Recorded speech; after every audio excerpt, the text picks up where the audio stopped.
ಪ್ರಶ್ನೆ ಪತ್ರಿಕೆ ಲೀಕ್ ಆದ ನಂತರ ನಮ್ಮ ಪಕ್ಷ, ನಮ್ಮ ಹೆಮ್ಮೆಯ ಪ್ರಧಾನಿ ನರೇಂದ್ರ ಮೋದಿಜಿಯವರು ಅದನ್ನು ಮುಚ್ಚಿ ಹಾಕುವಂತ ಪ್ರಯತ್ನಕ್ಕೆ ಹೋಗಲಿಲ್ಲ. ಈ ನೀಟ್ ಪ್ರಶ್ನೆ ಪತ್ರಿಕೆಯನ್ನ ಪ್ರಿಪರೇಷನ್ ಮಾಡಬೇಕಾದ್ರೆ ಈ ಹಿಂದೆ ನೀಟ್ ಜೊತೆಗೆ ಸಂಪರ್ಕ ಹೊಂದಿದಂತಹ PV ಕುಲಕರ್ಣಿ ಇರ್ಬೋದು, ಮನೀಷಾ ಮಂದಾರೆ ಇರ್ಬೋದು, ಶಿವರಾಜ್ ರಘುನಾಥ್ ಇರ್ಬೋದು, ಪ್ರತಿಯೊಬ್ಬರನ್ನು ಕೂಡ ಪುಣೆ ಬೇಸ್ಡ್ ನೀಟ್ ಕೋಚಿಂಗ್ ಅಕಾಡೆಮಿಯವ್ರನ್ನ ಪತ್ತೆ ಹಚ್ಚಿ ಇಮಿಡಿಯೇಟ್ ಆಗಿ CBI ಮುಖಾಂತರವಾಗಿ ವಶಕ್ಕೆ ತೆಗೆದುಕೊಂಡ್ರು. ಅದಾದ ನಂತರ ಪರೀಕ್ಷೆಯನ್ನ ಕ್ಯಾನ್ಸಲೇಷನ್ ಮಾಡಿದ್ರು. ಕ್ಯಾನ್ಸಲೇಷನ್ ಮಾಡಿ ಜೂನ್ 21ನೇ ತಾರೀಕು ಪರೀಕ್ಷೆ ನಡೆದು ಅಲ್ಲಿ 10 ಲಕ್ಷಕ್ಕಿಂತ ಹೆಚ್ಚು ಜನ ಕ್ವಾಲಿಫೈ ಆಗಿದ್ದಾರೆ. ಅವರೆಲ್ಲರಿಗೂ ಕೂಡ ಸೂಕ್ತ ರೀತಿಯಲ್ಲಿ ಅಡ್ಮಿಷನ್ ಆಗುತ್ತೆ. ಆದ್ರೆ ಈ ನಡುವೆ ಧರ್ಮೇಂದ್ರ ಪ್ರಧಾನ್ ರಾಜೀನಾಮೆ ಕೊಡಬೇಕು ಅಂತ ಫಸ್ಟ್ ತಗಾದೆ ತೆಗೆದ್ರು. ಅದಾದ ನಂತರ ಮೋದಿ ಅವರನ್ನ ಜಂತರ್ ಮಂತರ್ ಹೋಗಿ ಕೊಲೆ ಮಾಡಬೇಕು ಅಂತ ಬೆದರಿಕೆ ಹಾಕುವಂಥದ್ದು, ಅದಕ್ಕೆ ಕಾಂಗ್ರೆಸ್ ಅವರು ಸಾಥ್ ಕೊಡುವಂತ ಕೆಲಸ ಪ್ರಾರಂಭ ಆಗಿದೆ. ನಾನು ನೀಟ್ ಬಗ್ಗೆ ಸ್ವಲ್ಪ ಹೇಳಲಿಕ್ಕೆ ಬಯಸ್ತೇನೆ, ಯಾಕಂದ್ರೆ ನಮ್ಮೆಲ್ಲ ಕಾರ್ಯಕರ್ತರು ಇದ್ರಿ, ಮಾಧ್ಯಮದವರು ಇದ್ರಿ. ನೀಟ್ ಅನ್ನೋದು ನ್ಯಾಷನಲ್ ಎಲಿಜಿಬಿಲಿಟಿ ಮತ್ತು ಎಂಟ್ರೆನ್ಸ್ ಟೆಸ್ಟ್ ಅಂತ ಏನಿದೆಯಲ್ಲ, ಇದನ್ನ 2010ರಲ್ಲೇ ತರಬೇಕು ಅಂತ UPA ಸರ್ಕಾರ ಇರಬೇಕಾದ್ರೆ ಇದ್ರ ಬಗ್ಗೆ ಯೋಚನೆ ಬಂತು. UPAದವರು 2013ರಲ್ಲಿ ಫಸ್ಟ್ ಟೈಮ್ CBSE ಮುಖಾಂತರ ಮೆಡಿಕಲ್ ಕೌನ್ಸಿಲ್ ಆಫ್ ಇಂಡಿಯಾದವರು ಪರೀಕ್ಷೆ ಮಾಡಿದ್ರು.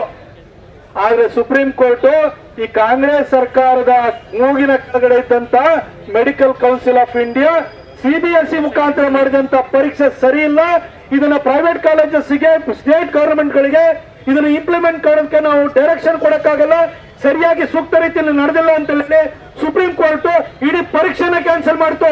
ಇದು ಕಾಂಗ್ರೆಸ್ಸಿನ ಹಿನ್ನೆಲೆ, ಕಾಂಗ್ರೆಸ್ಸಿನ ಯೋಗ್ಯತೆ. ಆದ್ರೆ ನಮ್ಮ ಪ್ರಧಾನಿ ನರೇಂದ್ರ ಮೋದಿ ಅವರು ಬಂದ್ರು 2014ರಲ್ಲಿ ಬಂದಾದ ನಂತರ ನೀಟನ್ನ ತರಬೇಕು ಅಂತ ಅವ್ರಿಗೆ ಯೋಚನೆ ಬಂತು. ಯಾಕೆ ನೀಟ್ ಬರಬೇಕು ಅಂತ ಹೇಳಿದ್ರೆ, ಇಲ್ಲ ನೋಡಿ, ಪ್ರೈವೇಟ್ ಯೂನಿವರ್ಸಿಟಿಗಳಿದಾವೆ, ಡೀಮ್ಡ್ ಯೂನಿವರ್ಸಿಟಿಗಳಿದಾವೆ, ಪ್ರತಿಯೊಂದು ಕಡೆನೂ ಕೂಡ ಮಕ್ಕಳು ಅಡ್ಮಿಷನ್ಗೆ ಹೋಗ್ಬೇಕು ಅಂತ ಹೇಳಿದ್ರೆ ಇಲ್ಲ JSSಗೆ ಹೋಗ್ಬೇಕು ಅಂದ್ರೆ ಬೇರೆ ಬರಿಬೇಕು, ಕಿಮ್ಸಿಗೆ ಹೋಗ್ಬೇಕು ಅಂದ್ರೆ ಬೇರೆ ಬರಿಬೇಕು, ದೇವರಾಜ ಅರಸು ಮೆಡಿಕಲ್ ಕಾಲೇಜ್ ಸೇರ್ಬೇಕು ಅಂದ್ರೆ ಬೇರೆ ಬರಿಬೇಕು, ಸಿದ್ಧಾರ್ಥ ಮೆಡಿಕಲ್ ಕಾಲೇಜಿಗೆ ಸೇರ್ಬೇಕು ಅಂದ್ರೆ ಬೇರೆ ಬರಿಬೇಕು, KLಗೆ ಬರಿಬೇಕು ಅಂತಂದ್ರೆ ಸೇರ್ಬೇಕು ಅಂದ್ರೆ ಬೇರೆ ಬರಿಬೇಕು.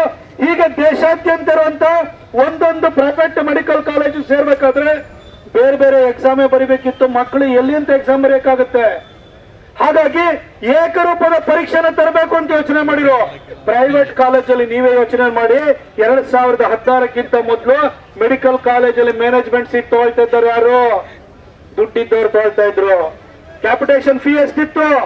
2 ಕೋಟಿ 2.5 ಕೋಟಿ ಹೇಳಿರು. ಅದರಲ್ಲಿ ನೀವು ಮಾಸ್ಟರ್ಸ್ ಮಾಡಬೇಕು ಅಂತ ಹೇಳಿದ್ರೆ 3 ಕೋಟಿ ಮೇಲೆ ಹೋಗ್ತಾ ಇತ್ತು. ಇದನ್ನೆಲ್ಲ ಹೊಡಿಬೇಕು. ಪ್ರೈವೇಟ್ ಕಾಲೇಜಸ್ ಕೂಡ ಇದ್ರ ವ್ಯಾಪ್ತಿನಲ್ಲಿ ತರಬೇಕು. ಸ್ಟೇಟ್ ಲೆವೆಲ್ ಅಲ್ಲಿ CET ತರ CET ಮುಖಾಂತರವಾಗಿಯೂ ಕೂಡ ಪ್ರೈವೇಟ್ ಕಾಲೇಜಸ್ ಅಲ್ಲಿ ಕೆಲವು ಸೀಟ್ ಕೊಡ್ತಾ ಇದ್ರು, ಉಳಿದಿದ್ದೆಲ್ಲ ಮ್ಯಾನೇಜ್ಮೆಂಟ್ ಸೀಟ್ ಅಂತ ನುಂಗಾಗ್ತಾ ಇದ್ರು. ಹಾಗಾಗಿ ಏಕರೂಪದ ಒಂದು ಪರೀಕ್ಷೆನ ತರಬೇಕು ಅಂತ ಹೇಳಿ national eligibility come entrance test ಅಂತ ಹೇಳಿ 2016ರಲ್ಲಿ ಜಾರಿಗೆ ತಂದಿದ್ದು ನಮ್ಮ ಹೆಮ್ಮೆಯ ಪ್ರಧಾನಿ ನರೇಂದ್ರ ಮೋದಿಜಿಯವರು. ಅವತ್ತು ನಮ್ಮ ಮೋದಿಜಿಯವರು ಈ ಒಂದು ಎಂಟ್ರೆನ್ಸ್ ಎಕ್ಸಾಮ್ ಅನ್ನ ತರುವಂತ ಸಂದರ್ಭದಲ್ಲಿ UPA ಸರ್ಕಾರ ಇರೋವರೆಗೂ ಈ ದೇಶದಾದ್ಯಂತ ಇದ್ದಂತ ಮೆಡಿಕಲ್ ಸೀಟ್ ಎಷ್ಟು? ಮೆಡಿಕಲ್ ಸೀಟ್ ಇದ್ದಿದ್ದು 51,000. ಆದ್ರೆ ಮೋದಿ ಅವರು ಬಂದಾದ ನಂತರ ಈಗ ಮೊನ್ನೆ ನಡೀತಲ್ಲ ಎಕ್ಸಾಮಿನೇಷನ್ ಅಲ್ಲಿ ಅಡ್ಮಿಷನ್ ಸಿಕ್ಕಿರೋದು ಎಷ್ಟು ಜನಕ್ಕೆ? 1,36,000. ಅಂದ್ರೆ 3 ಟೈಮ್ಸ್ ಜಾಸ್ತಿ, 3 ಪಟ್ಟು ಜಾಸ್ತಿ ಆಯ್ತು. ದೇಶಾದ್ಯಂತ ಇದ್ದಂತ ಮೆಡಿಕಲ್ ಕಾಲೇಜ್ಗಳು 385. ಆದ್ರೆ ಇವತ್ತಿರೋದೆಷ್ಟು? 825 ಮೆಡಿಕಲ್ ಕಾಲೇಜ್ಗಳಿದಾವೆ. ಮೋದಿಯವರು ಮೆಡಿಕಲ್ ಕಾಲೇಜ್ಗಳ ಸಂಖ್ಯೆಯನ್ನು ಜಾಸ್ತಿ ಮಾಡಿದ್ರು. ಯಾಕಾಗಿ ನೀಟ್ ತಂದ್ರು ಅಂತಂದ್ರೆ ಈ ಮ್ಯಾನೇಜ್ಮೆಂಟ್ ಸೀಟ್ ಮುಖಾಂತರ, ಕ್ಯಾಪಿಟೇಷನ್ ಫೀ ಮುಖಾಂತರ ಬಂದು ಒಳಗಡೆ ಎಲ್ಲ ಸೇರ್ಕೊಂಡವರು, ಅವರಿಂದ ಕಾಂಪಿಟೆನ್ಸ್ ಇರುತ್ತೆ ಅವ್ರ ಹತ್ರ. ಒಂದು ದೇಶದ 147 ಕೋಟಿ ಜನಸಂಖ್ಯೆಯ ಆರೋಗ್ಯವನ್ನು ಕಾಪಾಡಬೇಕಾದಂತವ್ರು ಡೊನೇಷನ್ ಕೊಟ್ಟು ಒಳಗಡೆ ಬಂತು ಅಂತಂದ್ರೆ ಚಿಕಿತ್ಸೆ ಪಡೆಯುವ ಸ್ಥಿತಿ ಏನಾಗಬೇಕು?